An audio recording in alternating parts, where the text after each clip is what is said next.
Get ready to reclaim your life, discover inspiring stories, practical tools, and the path to true happiness. This is Reclaim Your Life with Irina. Let's begin the journey. Welcome to another episode of Reclaim Your Life with Irina. Today we are delving into a thought-provoking topic that might just change the way you perceive your journey of self-reclamation. We often hear about the importance of personal choices and inner strengths, but what if I told you that the environment around you, the people who surround you, are silent architects molding the foundation of your life? In this episode, we'll explore the unexpected truths about how your environment plays a pivotal role in your quest to reclaim your life. In my personal journey, I had to find those environments that allowed me to thrive, that allowed me to reclaim pieces of myself I didn't know I had, because coming out of a relationship, I was this outlier because everybody was happy and married and together, and there I was, this single, and not knowing what the new normal looked like. But seeking that environment allowed me to reclaim bits and pieces of myself through pursuing hobbies, through and discovering people in those hobbies that share same interests. So whether it's personal development, whether it is painting, singing, or dancing, I found a community of people who we shared personal interests with. An environment can either break you or it can lift you up. And if you are finding yourself in a toxic environment right now, I invite you to create a different kind of environment, create the environment that you want to thrive in.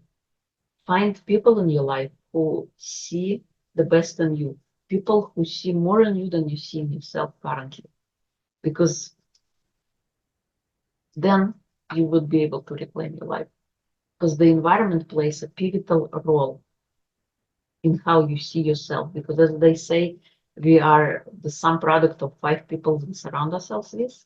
So choose your 5 people wisely. Who do you spend your time with? Do they drain you? Do they sustain you? Do they add a cheer to your life? Or do they suck the energy out of you? So the first unexpected truth is the mirror effect. Have you ever heard about it? It is the phenomena where people around you reflect back aspects of yourself, whether you're conscious of it or not. Our environment serves as a mirror, showing us our strengths, weaknesses, and often the parts of ourselves we need to reclaim. In my personal, or rather, we always act as mirrors of each other. So people in your life, whether it is your spouse, your significant other, your parents, your children, your co-workers, they all act as mirrors, and you act a mirror to themselves by reflecting back to them what you already have inside. And that's what your surroundings also show you, what you already have inside. And sometimes you gotta pay attention and ask yourself the question, why are you being triggered by a certain emotion, certain word, thought, or conversation, to allow yourself to examine that and see, because the reason we get triggered, it means that there is part of ourselves that we still, it's unloved, that part, and we gotta take care of that part. And we gotta discover what it is that is triggering about that. Consider the story of Jane, a woman on a journey to reclaim her life from a difficult divorce. She found herself surrounded by friends who were supportive but noticed a recurring pattern in her relationships. Each friend reflected aspects of her own struggles and strengths. Through this mirror effect, Jane began to recognize the need to address unresolved issues from her marriage, ultimately propelling her towards healing and self-reclamation. And it is important also to pay attention to, like in this story, how Jane was able to see the pattern. Sometimes we just flow through life and we take life to shape us who we are, as opposed to being the architect of your life and seeing how your journey unfolds. And only kind of reflecting back can we see those patterns. Sometimes when you're inside an event, a situation, an experience, you might not notice those things, but only when you look back and kind of line your ducks in a row, would you be able to see the patterns, similarities of things that are happening? Another example could be when you end one toxic relationship and you don't let yourself heal because you think you're not going to survive. You need somebody in your life at all times.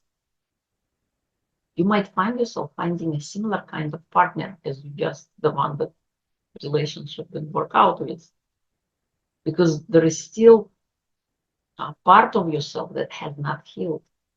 And so they might look different, they might sound different, but the behaviors they show, they're going to show you exactly the same thing you still have inside of you. So if you have bits of unworthiness, they're going to show you that. So it's important to take time after a toxic relationship, after any kind of trauma, to heal, to find pieces of yourselves that are still unloved, that you still gotta nourish and take care before moving, let's say, to another relationship or moving on. Time for healing is necessary. Another unexpected truth is the energy exchange. We always exchange energy, whether you like it or not, because we are these energetic beings. So consider, and it is a powerful force that transcends physical boundaries. Our interaction with others create an energetic exchange that can either uplift us or drain us. So how does the energy of your environment impact your ability to reclaim your life? If you have toxic people in your life, people that suck the energy out of you, how are you going to reclaim your life? You're just going to dig yourself down in the bits of despair.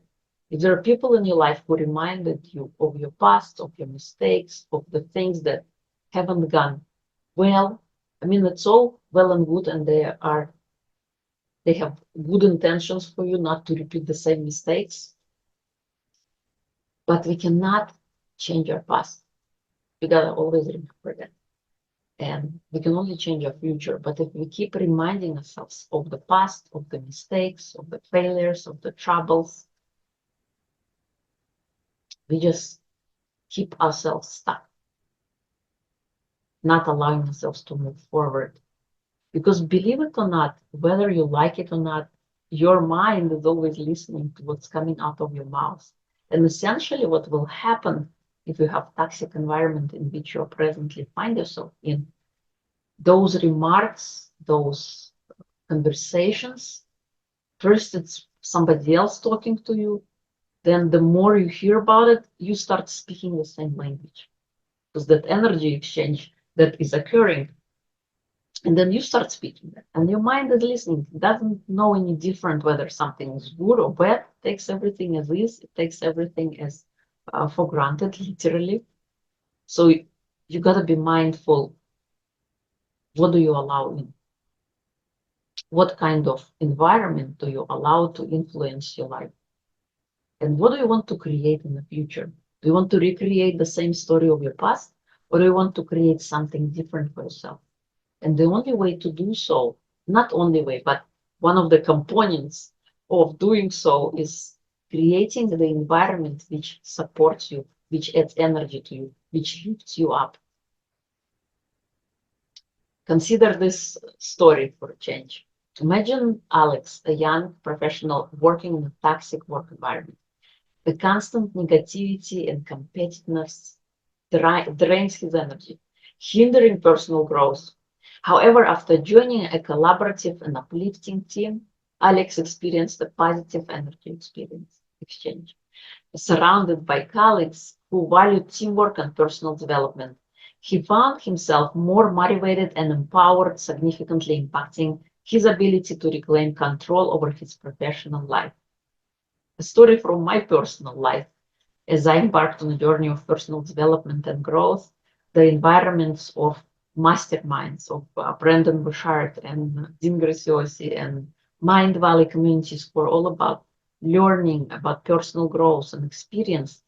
When people are on the same path of learning, of discovering who they are, you become uplifted because of the energy that they share with you, and you become intertwined in that fabric, that intricate fabric that allows you then to reclaim a piece of yourself, to see that little flicker of light and let it grow. And now for a third unexpected truth, the unseen guides. What if the people in your life are not just passive observers, but unseen guides nudging you toward self-reclamation? That is, if you have people who support you. The idea that certain individuals enter our lives at specific times, playing crucial roles in a personal development. These unseen guides might come in the form of mentors, friends, or even chance encounters. Discover how recognizing and embracing these guides can accelerate your journey of reclaiming your life. In my personal journey, how I became an author was interesting, rather. I joined a group of, it's called the Serving Circle. It's out in Australia. And through that group, I connected with one member of the group who was a podcaster, Payman. And I was on his podcast, and I went through his academy, podcasting academy, and then he introduced me to Mary, who is a publisher. And I always had the dream of becoming an author. And Mary invited me, so after being on my podcast, she invited me to join one of the collaboration books, and the rest is history. So chance encounters and people who you meet who can create that ripple effect. Sometimes it is unseen, going all the way out to Australia and finding the person, and then that person connecting me to another person that helped me then realize my dream. How crazy is that? But it takes, being open to that and being led by that to allow for that to unfold. Consider this story, for example. Sam, who was struggling with addiction and seeking to reclaim sobriety. In a chance encounter at a support group, Sam connected with a mentor who had overcome similar challenges. This unseen guide provided guidance, understanding, and a roadmap to recovery. The mentor's presence in Sam's life became a crucial factor in his successful journey to reclaim control over his habits and build a healthier future. Sometimes when you are on a journey to reclaim your life, you need those unseen guides. You need people in your life who can show you a different way of being and doing. Because if you have lived a certain way for a long period of time, how will you know if there is a different way? Unless somebody shows you that there is. Unless somebody who walked in your shoes, who have been there and done that, can show you the way, a different way. And maybe it is not your way, but it kind of gives you a door, an opportunity to see what is possible. And maybe you can adapt that for yourself. But when you are alone and you think your problem is that it never happened to anybody before and you're on your own, you are wrong. There are so many people around the world who share similar kind of struggles, who have been there, done that, and then are able then to help others, because in the end of the day, we are all leading each other home. Be taking that micro step, that little step, by sharing the journey, by sharing the experiences. And this is why this podcast is here, to help reclaim your life, to bring a ray of hope that no matter how difficult or dire the circumstance, there is always hope for something better. There is always hope for something greater. And by sharing tools, tips, and stories of other individuals who have reclaimed their life, I hope to bring back that ray of hope into your life. A fourth truth, rather, the power of boundaries. Creating healthy boundaries is a fundamental aspect of reclaiming your life. And your environment plays a key role in this process. What are some practical strategies for setting boundaries with people who may hinder your progress, and explore the liberating effect of surrounding yourself with those who respect and support your journey? In your life, anytime you're interacting with somebody, if you stay silent, if you say nothing, you always in every moment training others how you want to be treated. If you are not speaking up about your values, your beliefs, your somebody crossing your boundary, and you stay silent because you don't want to quarrel, and that was me right here. I didn't want to create quarrels in my relationship. I wanted to be nice and smooth and even keel. I didn't want to create a big deal out of anything. But like the negative side of that is that then people step all over you, because every time you say nothing, it means it is okay. It means it's this is how it is. This is how it is expected. But when the two people come into a relationship or in any kind of collaboration, they are coming from different backgrounds, with different sets of beliefs and ideas about how life should be. And if somebody is kind of crossing your boundary, and especially if it is your core belief, it is your thing that makes you who you are, and you say nothing about it because you don't want to quarrel, you're teaching the other person that it is okay to be treated. And then they just continue on. So setting boundaries is important. Consider this a story, rather. Sarah, a dedicated professional, realized that her personal life was suffering due to excessive work commitments. She decided to set boundaries by communicating her needs to her colleagues and family. Some colleagues resisted initially, but by maintaining firm boundaries, Sarah created a healthier work-life balance. The support she received from those who respected her boundaries allowed her to focus in self-reclamation, leading to increased happiness and fulfillment in both her personal and professional life. And yes, when you set boundaries, not everybody is going to like them, but you're not here to be liked by everybody. And you gotta respect the things that make you who you are.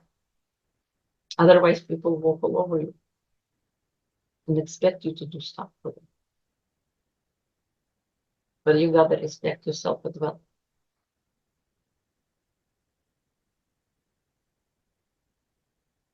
And as we conclude today's episode, I encourage you to reflect on the environment you've created to find yourself in.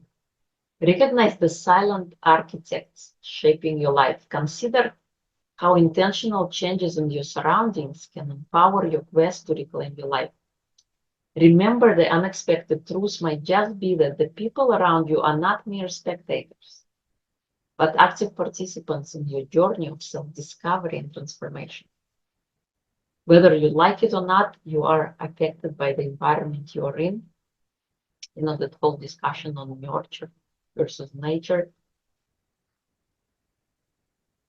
They even did a study, or I don't know if you remember the movie Twins, how with Danny DeVito and Arnold Schwarzenegger were two people born,